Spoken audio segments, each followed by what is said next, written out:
Notre expertise technique et fiscale au service de vos projets, c'est l'expertise d'Archimède Partners, cabinet de conseil spécialisé dans les leviers de financement de l'innovation. Bonjour et bienvenue dans les Talks du financement de l'innovation, le podcast by Archimède Partners. Dédié au sujet, êtes-vous éligible au crédit impôt recherche? Et pour cela, nous recevons François Laleuf, directeur associé au sein d'Archimède Partners.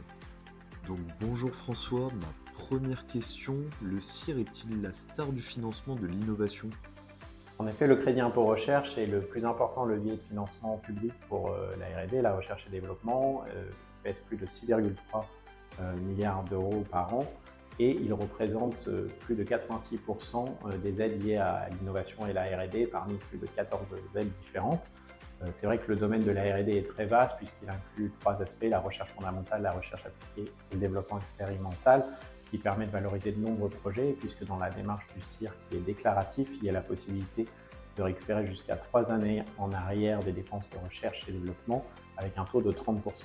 Aujourd'hui, ce mécanisme est extrêmement utilisé par plus de 27 000 sociétés qui déclarent tous les ans du crédit impôt recherche et le potentiel est encore extrêmement important dans la mesure où des nouvelles sociétés innovantes sont créées tous les jours. Et quels sont les critères pour être éligible au CIR? Pour être éligible au CIR, un projet de R&D doit répondre à 5 critères qui constituent les définitions de la recherche et développement. Premièrement, la nouveauté. Il doit être en rupture avec l'état de l'art. Ensuite, l'incertitude scientifique. Il doit lever des verrous technologiques. Troisièmement, la créativité. Il doit être basé sur des hypothèses originales et non évidentes. Quatrième, la systématisation. Il doit suivre un parcours de R&D, une démarche itérative organisée. Et enfin, cinquièmement, la transférabilité.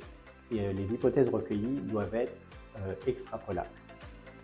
Quels sont les types de projets R&D éligibles au CIR?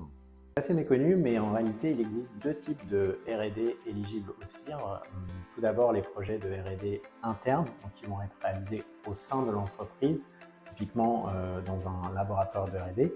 Par exemple, chez les sociétés dans le domaine de la finance, ça peut être des mathématiciens qui développent des algorithmes de gestion de risque.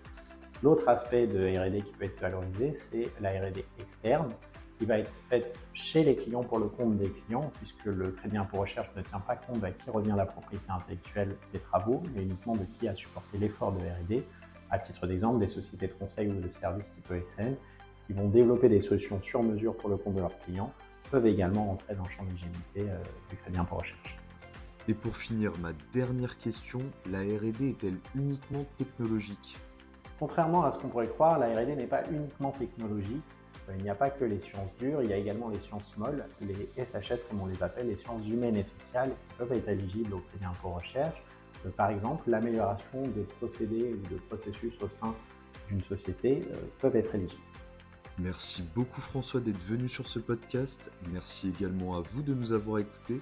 Si vous souhaitez en savoir davantage sur Archimède Partners et ses solutions d'accompagnement, rendez-vous sur archimedpartners.fr. Merci et à très vite pour un prochain podcast.